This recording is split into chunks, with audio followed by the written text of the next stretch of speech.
नमस्ते विद्यार्थीनो, आज संकीर्ण प्रश्न संग्रह 8 पाहायचा आहे बघा। काय सांगितलेलं आहे, खालील बहुपर्यायी प्रश्नांच्या उत्तरांचा अचूक पर्याय निवडा व खालीलपैकी कोणते विधान सत्य आहे।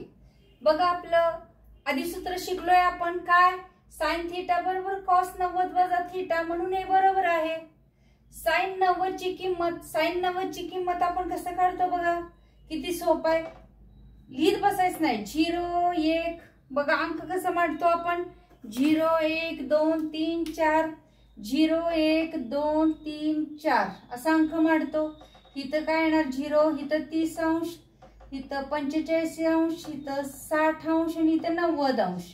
हे लिहून घेतलं आपल्याला, कितीने भागलं, 4 भागलं। उत्तर परफेक्ट येण्यासाठी भाग जातोय तिथं घालवला, इथं उत्तर 0च आहे, इथं बे बे दुनी 4, 4 ला 4 गेले, 1 उरला। काय सांगितलंय त्यांनी, sin 90 ची किंमत किती आहे, 1 चा वर्गमूळ 1, इथं बघा बरोबर आलं आपल्याला। 2 tan, इथं लक्ष द्या, 2 tan 45, आता tan ची किंमत आपल्याला काढाव्या लागणार आहे। tan 45 ची किंमत 1च आहे बाळांनो। आता या उलटून मांडूया, इथं 1 येणार, त्यानंतर इथं वर्गमुळात 3/2 येईल, इथं 1/वर्गमुळात 2 येईल, त्यानंतर इथं किती आहे, 1 चं वर्गमूळ 1, 4 चं वर्गमूळ 2 आणि इथं 0।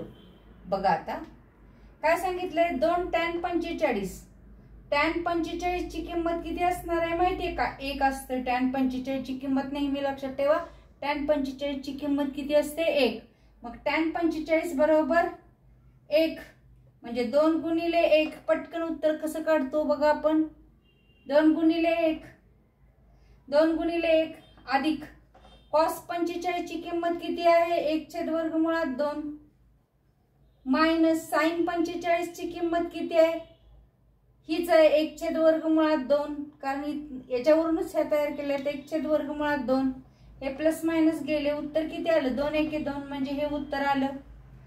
cos 28 आपण काय शिकलोय, sin थीटा बरोबर cos 90 वजा थीटा, sin थीटा बरोबर cos 90 वजा थीटा, कारण इथंच आहे sin थीटा बरोबर cos 90 वजा थीटा, हे सूत्र आपल्याला वापरावं लागेल। काय करायचं, इथं cos 28 तसंच ठेवूया, cos 28 तसेच ठेवले, डिवायडेड बाय sin थीटा ऐवजी काय वापरायचं, cos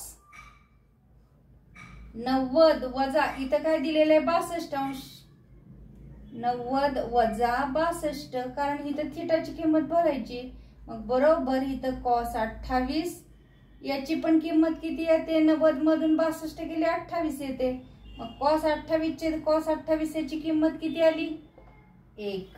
इतक्या सोप्या रीतीने झालं। थँक्यू।